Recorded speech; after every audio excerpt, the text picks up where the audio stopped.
It was a gray Monday morning when I received the anonymous tip about Jentech Pharmaceuticals.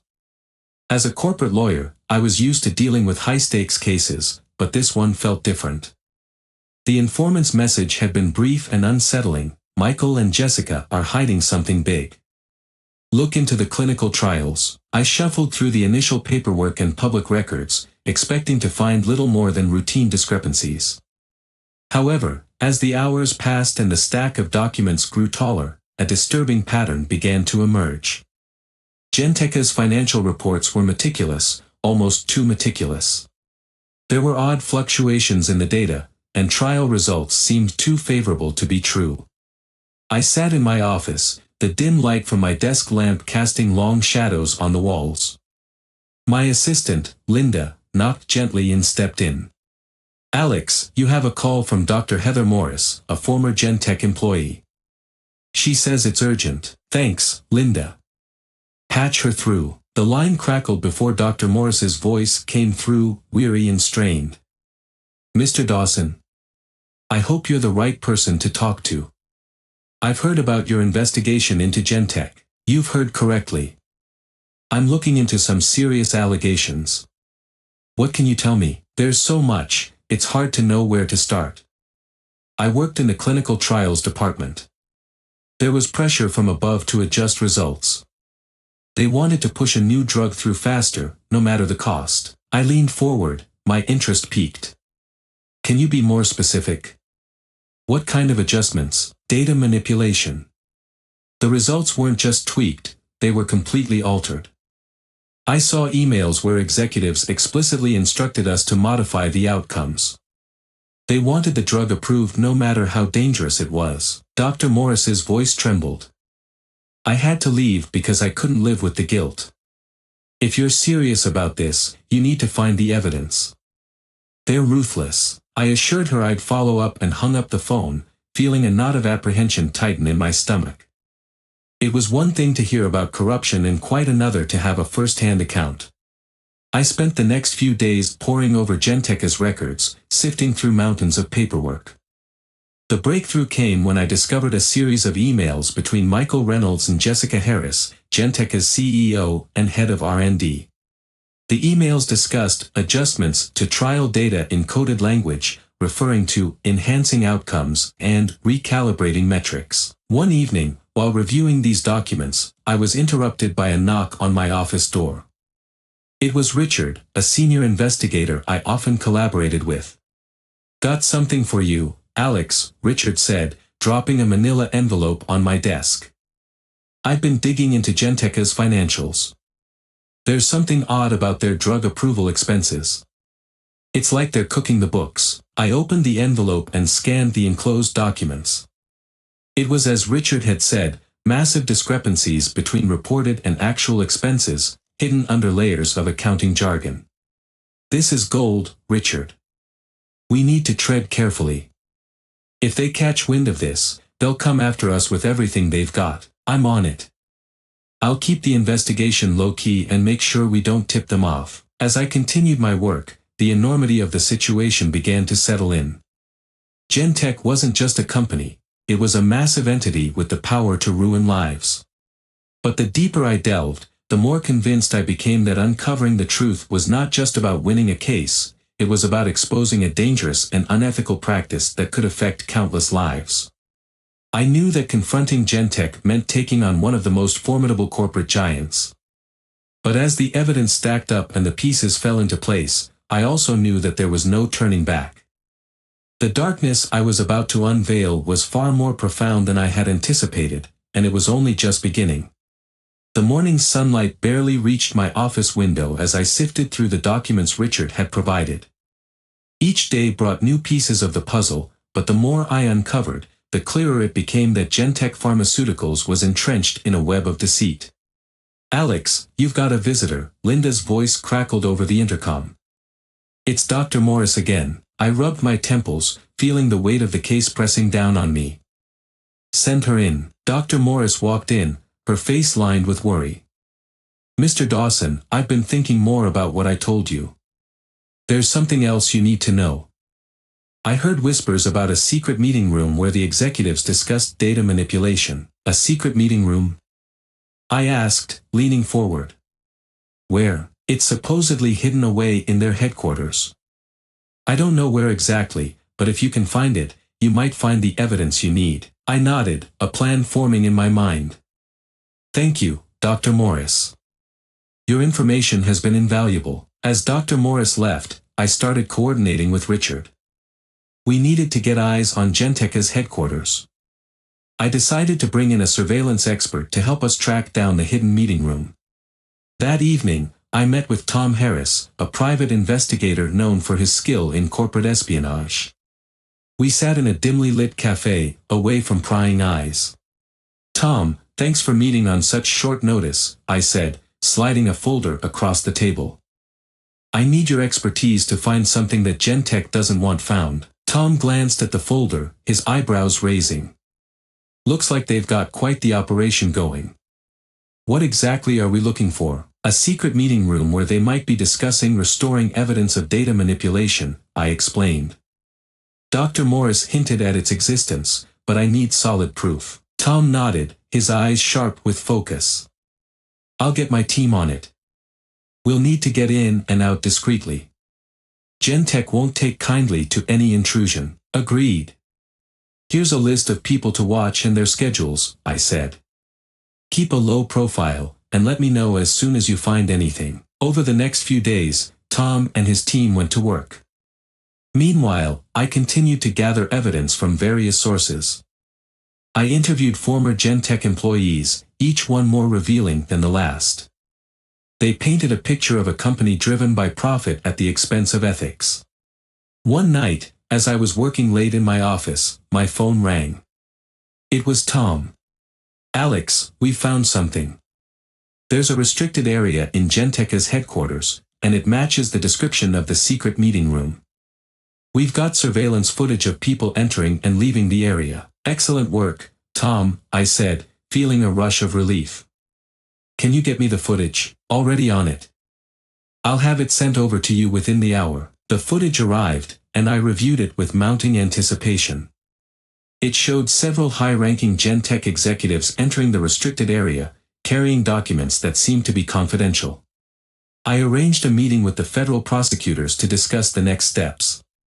As we convened in a secure room, I presented the evidence we had gathered. This footage is crucial, I said, pointing to the screen. It shows the executives accessing the restricted area. We need to use this as leverage to force Jentech to come clean. Prosecutor Harris, a seasoned lawyer with a sharp mind, scrutinized the footage. This is compelling. But we need more than just footage. We need a direct link between the executives and the manipulation of trial data. I'm working on it, I assured him. We have testimonies from former employees and financial documents that point to discrepancies. We just need to connect the dots. The stakes were high, and the risks were mounting. Jentech's legal team was already trying to discredit our evidence and intimidate our witnesses. My office had been broken into once, with files tampered and sensitive information compromised. It was clear that Jentech was pulling out all the stops to protect itself. Despite the mounting pressure, I remained focused. The evidence was coming together, and with every new piece, we were inching closer to exposing the corruption that lay hidden within Jentech Pharmaceuticals. The fight was far from over, but the truth was on our side, and I was determined to see this case through to the end. The day we filed the lawsuit against Jentech Pharmaceuticals felt like the calm before a storm. My office was abuzz with activity as we finalized our case. Federal prosecutors and I had meticulously crafted our strategy, preparing to unveil the damning evidence we had accumulated. The courtroom was packed on the day of the trial. The media had flocked in, and the atmosphere was electric with anticipation. I stood at the plaintiff's table, reviewing my notes one last time before the proceedings began. My assistant, Linda, appeared beside me, her expression a mix of nerves and resolve. "Everything's set, Alex," she said. "The press is already hounding outside. They're ready for a show." "I'm ready too," I replied, trying to stay calm.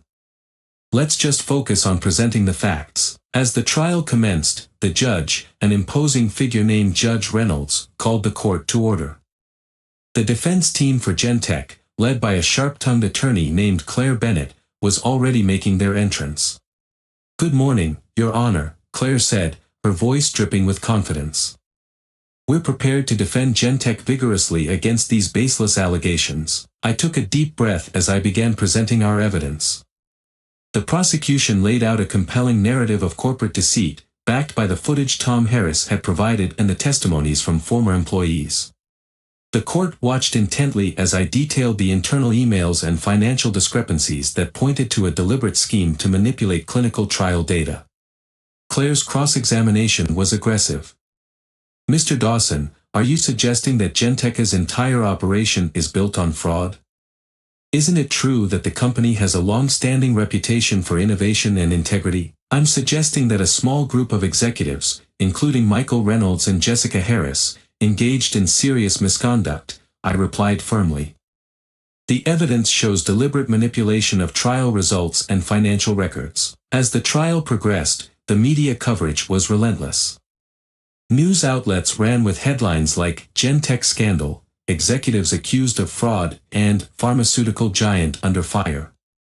The story dominated the news cycle, and the public's reaction was a mix of shock and outrage. Outside the courtroom, I encountered Sarah Mitchell, a journalist who had been covering the case closely. She caught up with me as I left for a brief break. "Mr. Dawson, can you comment on the impact this case might have on the pharmaceutical industry?"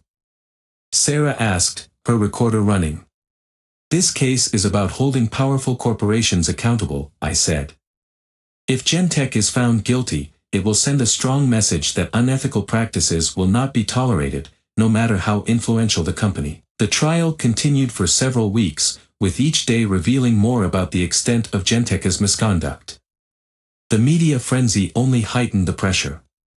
Protesters gathered outside the courthouse, holding signs that read, "Justice for Patients," and "Expose Corporate Greed." On the final day of the trial, the verdict was delivered.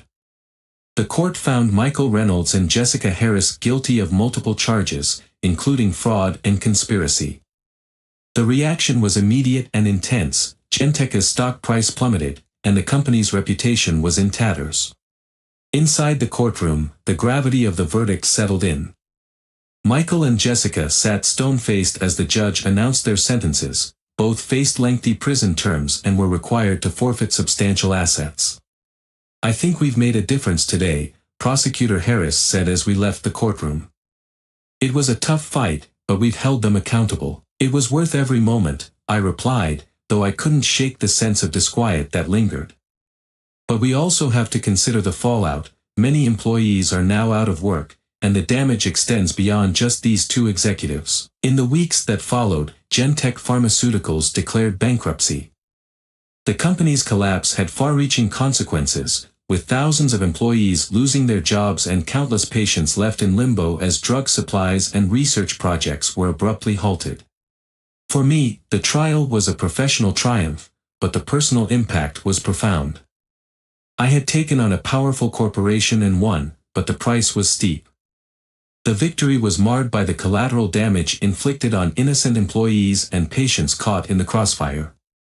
It was a sobering reminder of the complexities and consequences of seeking justice in the corporate world. As I reflected on the case, I realized that while the exposure of corruption was crucial, the challenge of balancing justice with the human cost would continue to be a significant part of my journey as a lawyer. The aftermath of the Jentech scandal was a whirlwind of emotions and reflections. The public victory came with a hefty price tag. Jentech Pharmaceuticals had crumbled, leaving a wake of financial and personal ruin. The case had brought the company's malfeasance to light, but it had also disrupted countless lives. I spent the weeks following the trial fielding calls from former Jentech employees who had lost their jobs.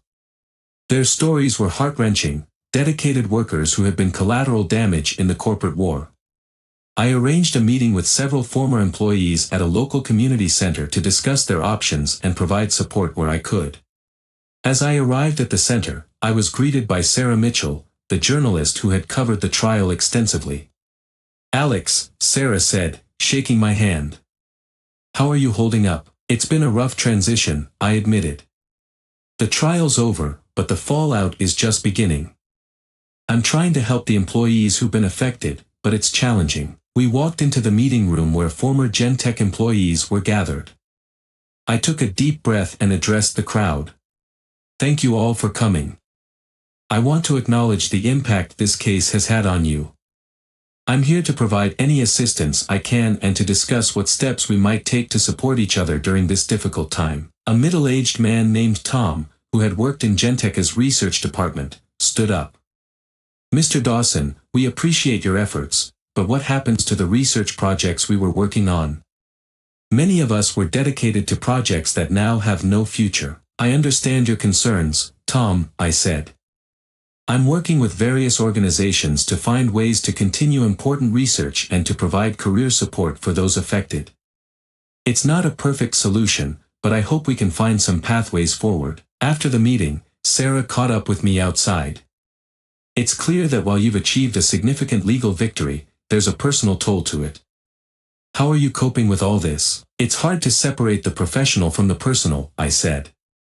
Winning the case was crucial, but seeing the real-world consequences makes it tough. I'm trying to balance helping those affected with processing my own feelings about the case. Back in my office, the ongoing pressure was palpable. The media continued to scrutinize every move, and I found myself fielding questions from the press and dealing with the legal aftermath. The constant attention was exhausting. One afternoon, Linda walked in with a concerned look. Alex, you've got a call from Michael Reynolds' lawyer. They want to discuss something with you. I sighed and took the call. Michael Reynolds' lawyer, Jonathan Pierce, was on the line. Mr. Dawson, we're seeking a plea deal for Michael Reynolds, Jonathan said. We're prepared to offer cooperation in exchange for a reduced sentence. We believe this could help mitigate the damage. I appreciate the offer, Jonathan, but the evidence against Reynolds and Harris is substantial. A plea deal could be seen as a way to undermine the severity of their actions. We need to ensure that justice is fully served. Jonathan's tone was measured. Understood.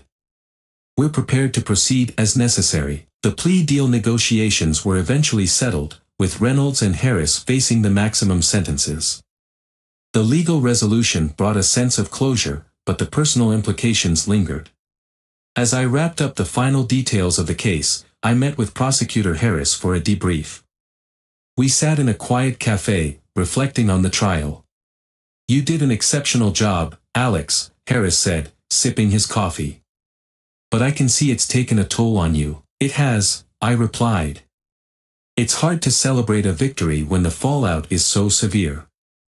I've seen the impact on people's lives, and it's difficult to reconcile. Harris nodded in understanding. It's a complex world we work in.